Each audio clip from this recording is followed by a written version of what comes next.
I realized my marriage was over the moment I stared at a dot on a map, listening to my wife calmly tell me she was at the store. I didn't yell. I didn't even interrupt. I simply held the phone to my ear and stared at the app screen showing where our family SUV was located, and that dot had been sitting next to the house of a man who worked for me for 3 hours now.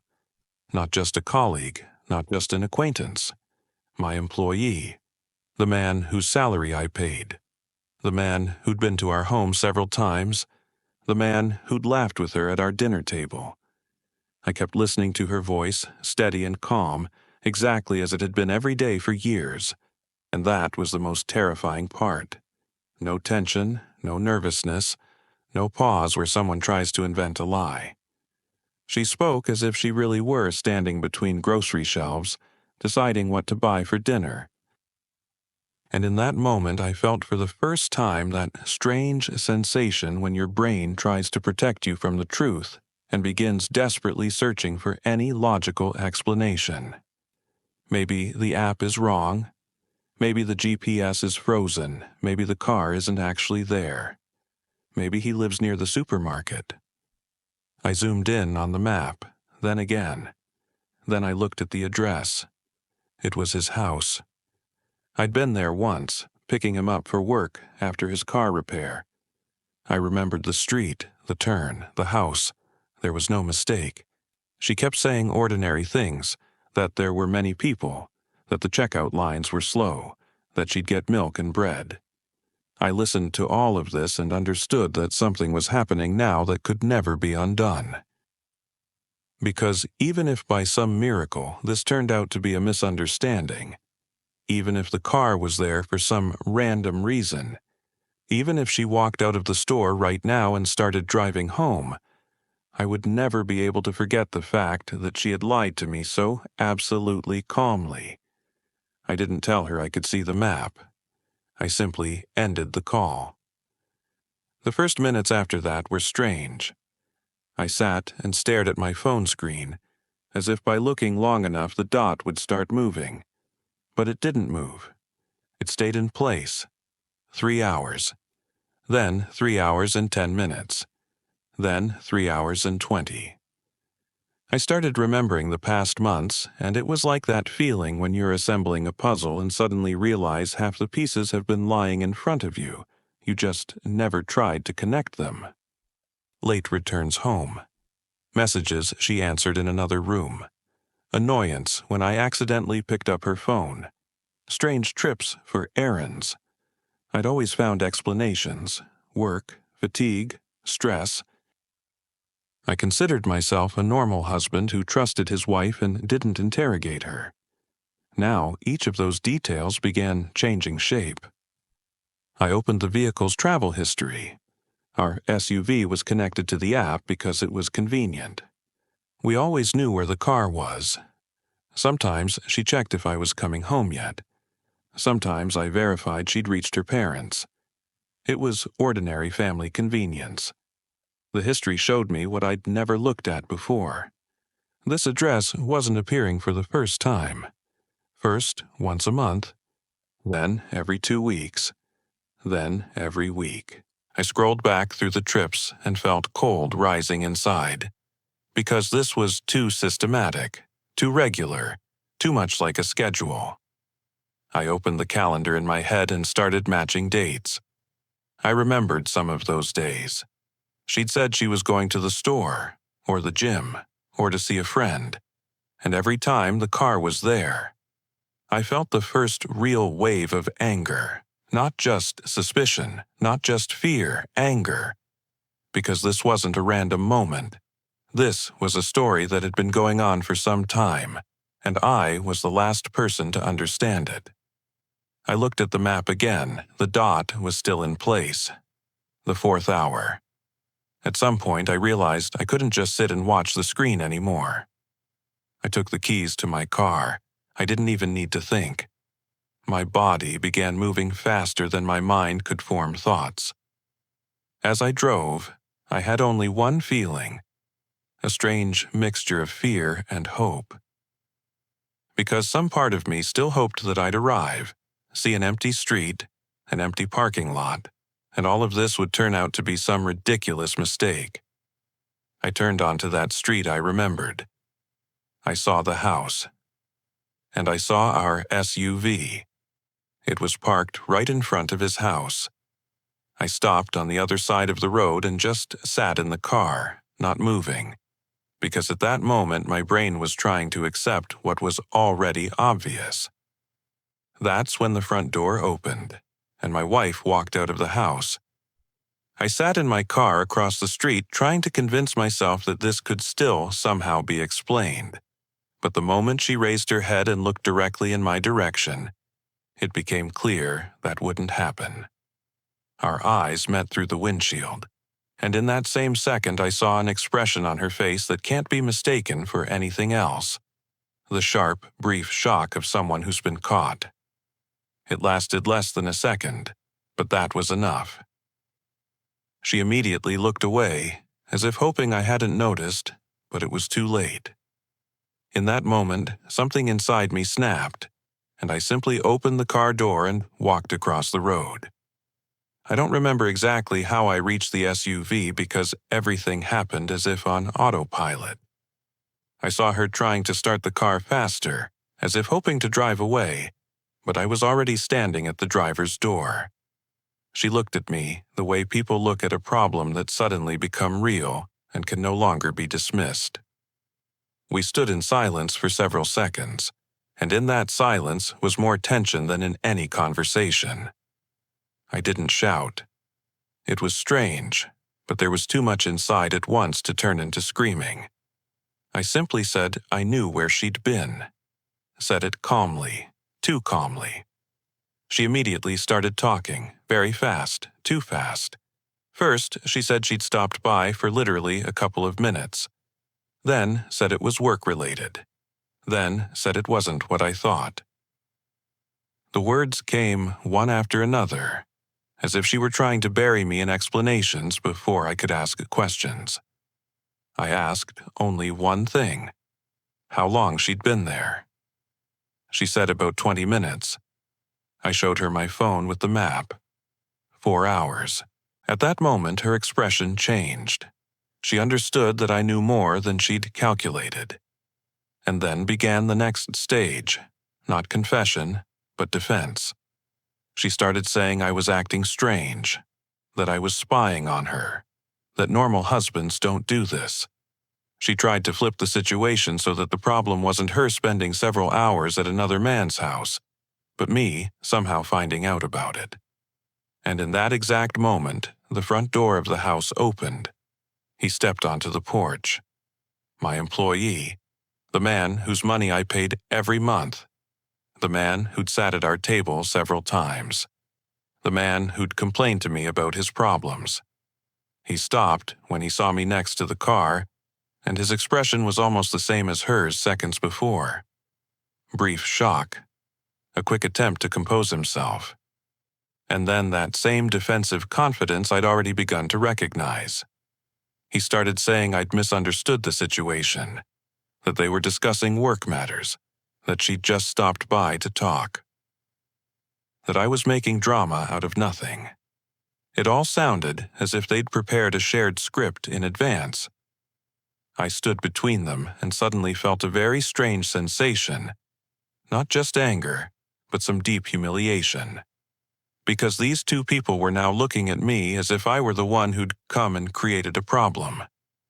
I asked him how long they'd been discussing work. He said about an hour.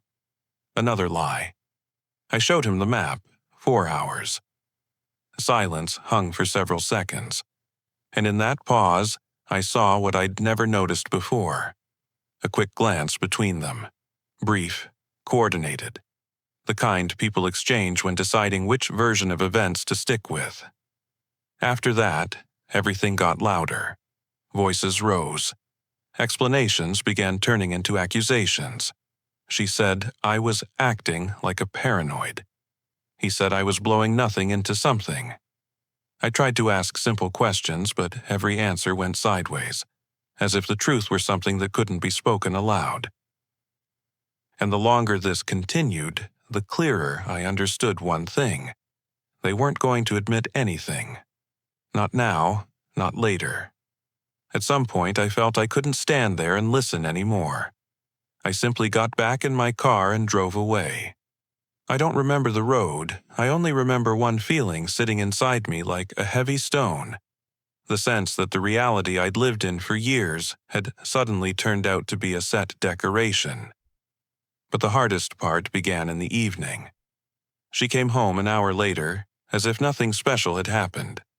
She entered the house calmly, almost confidently, and started saying we needed to talk normally because I'd made a scene over nothing.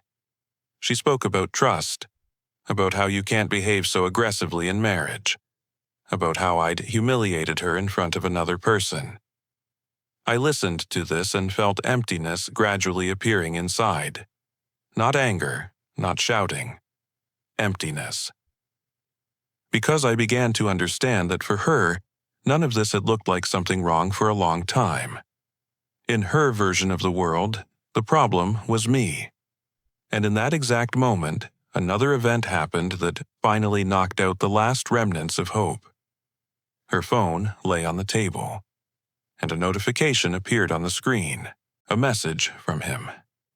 After that notification on her phone, the last feeling that had still been trying to hold everything in place finally disappeared inside me. Until that moment, part of me had still been clinging to the thought that this might be some stupid mistake, a brief weakness, that everything had collapsed recently and by accident. But when I saw his name on the screen, when I understood that his contact was saved not under his real name, but under some neutral label that wouldn't raise suspicions, I felt the picture beginning to become much bigger than just infidelity. I didn't make a scene. It was strange, but after that day outside his house, something in my head seemed to switch modes. Instead of screaming came cold attentiveness. I began looking at everything differently, at her behavior, at work, at the last couple of years of our life. I realized that if they were really hiding something, the truth almost always hides not in one event, but in a chain of small things that previously seemed random. And that's when the person appeared who changed everything. A few days after that scene, one of the employees from the finance department approached me at work. We'd never been close friends, but he'd worked with me for a long time, and had always been a quiet, careful person who rarely interfered in others' affairs. He looked tense and asked several times if we could talk alone. Already, this seemed strange to me, because usually people don't come to the CEO with that expression on their face if it's about something ordinary. When we were alone, he began speaking very cautiously, as if not entirely sure he was doing the right thing. He said that in recent months some strange discrepancies had appeared in certain company documents, signatures, transaction approvals. Several decisions that looked as if they'd passed through my office, though he didn't remember me personally approving them. At first, he thought he'd just mixed up dates. Then he started checking more carefully. And then he found the first strange coincidence. Some of these documents were signed on days when I was physically in other places, at meetings, on business trips, at conferences. My signature was there, but he hadn't seen me place it personally. When he said this, something tightened sharply inside me. Because forging a CEO's signature isn't just a strangeness, it's a serious story. I asked who had handled the preparation of these documents. He named several names. One of them was hers. She didn't work directly in the finance department, but in recent years had increasingly participated in discussions of corporate decisions. Back then, this seemed normal. We were husband and wife, and I trusted her. She said she wanted to better understand the business. I considered this support. Now, everything looked different. But the real blow came later, when the same employee said there was one more thing he couldn't explain. Several files in the corporate system had been backdated, and the changes were happening from an account that formerly belonged to my employee. That same man, that same house, that same day. I felt cold rising inside again, but this time it wasn't shock. It was the sensation that I was beginning to see a construction that had been building behind my back. That same evening, I began checking old personnel documents. And then I saw one more detail that I'd never previously analyzed carefully. He'd appeared in our company about 2.5 years ago. Back then, it looked like an ordinary interview. The resume was normal. Experience average. I even remembered being surprised when my wife said she'd heard about him through acquaintances and that he was going through financial difficulties after a failed business. She suggested giving him a chance. I agreed. Now, looking at his hiring date, I felt a new picture beginning to form inside me. I began checking old messages, email, corporate correspondence. This took several nights. And the deeper I dug, the clearer it became that this had started long before the day I saw them outside his house. And then I found what finally turned everything over. An old archive of her cloud account, which she'd once accessed from my laptop and forgotten to log out of. I wasn't looking for it specifically. I was just browsing old files, trying to understand if there was anything else, and accidentally saw a folder with photos taken about 2.5 years ago. There were shots of her and him, not new ones, old ones, from before our wedding.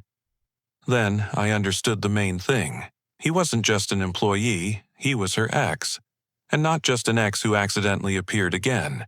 He appeared exactly when she suggested getting him a job at my company.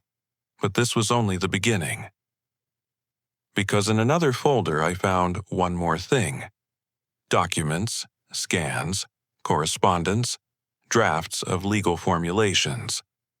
And when I began reading, I understood that this was no longer just an affair.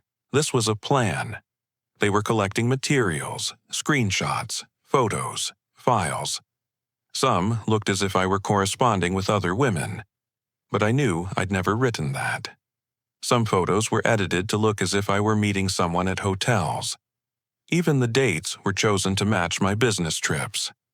And then I remembered the prenuptial agreement. That same clause that had seemed like a formality. If one spouse proves the other's infidelity, they receive almost full control over joint assets. Trusts, company shares, real estate. When I finished reading the last correspondence, it became quiet inside. Because there was their conversation there, about how they still needed to collect a few more pieces of evidence, and about how after that they could begin the procedure. A procedure that was supposed to deprive me not only of my marriage, but of everything I'd built over many years. After that night, when I finished reading their correspondence and understood the scale of what was happening, I had no time for long emotions. Everything inside was already broken, but something else appeared. A cold understanding that if I didn't start acting first now, they would carry their plan to completion. And then I would lose not only my marriage, but the company I'd built over years, the people who worked for me, and everything they'd already begun carefully undermining from within. At that moment, I stopped thinking about how to preserve the relationship, because it became obvious that the relationship hadn't existed for a long time. Only the fight remained. The first step was a lawyer. Not the one with whom we'd once drawn up the prenuptial agreement, but a person who specialized specifically in corporate conflicts and divorces where serious assets were at stake. I came to him with what I had: archives of correspondence, photos, traces of changes in corporate documents, the history of his employment at the company, dates of their meetings, the vehicle's travel history. I expected him to say there was too little or that everything was too tangled. But he was silent for a long time, flipping through files, and then said one phrase that changed the direction of the whole story. If I really wanted to survive this situation, I needed to get ahead of them. Several days later, I filed first. This was the moment when everything finally came out into the open. When she received notification from the court, a real war began in the house. She no longer tried to play the role of a calm wife who didn't understand anything. Sharpness and cold appeared in her behavior, as if the mask was finally no longer needed. She immediately filed a counterclaim. In it was everything I'd already seen in their drafts, but now it was officially formalized. Accusations of infidelity, claims that I allegedly led a double life, that I manipulated people, that I'd humiliated her for years, that my character made shared life impossible, and most importantly, she demanded almost full control over our assets, citing clauses of the prenuptial agreement. When the court hearings began, I felt for the first time how heavy such a fight could truly be. She came to court with a prepared story. There were printed correspondences where I allegedly flirted with other women. There were photos where I stood next to people at business events, but presented as if these were secret meetings. There were even people who appeared as witnesses and said they'd heard from her about my bad behavior. All of this looked so confident that the first sessions developed not in my favor. I saw how the jurors looked at these materials, saw how their faces gradually began leaning toward the thought that before them was an ordinary story about a man who'd cheated on his wife for many years and was now trying to save his reputation. This was the hardest feeling of all, watching people begin to believe in a version of reality invented by two people who'd been planning this for years. My lawyer told me to hold on and not react emotionally. We gradually laid out our evidence, the history of his appearance at the company, traces of changes in documents, date coincidences, photo archives showing that their connection had begun long before the events she spoke of in court. But it still seemed like this wasn't enough, because her version was built on a strong emotional line. She presented herself as a person who'd long endured a cold and harsh husband. The court dragged on for weeks. Every day was like a long struggle for perception. Sometimes it seemed we were beginning to turn the situation around. Sometimes, on the contrary, it seemed everything was collapsing. And then something happened that no one expected. At one of the sessions, my lawyer received notification of a new witness for the defense. The name was unexpected: her younger sister. Until that moment, she'd never appeared publicly in this story. I knew they communicated, but never thought she'd become involved in the trial.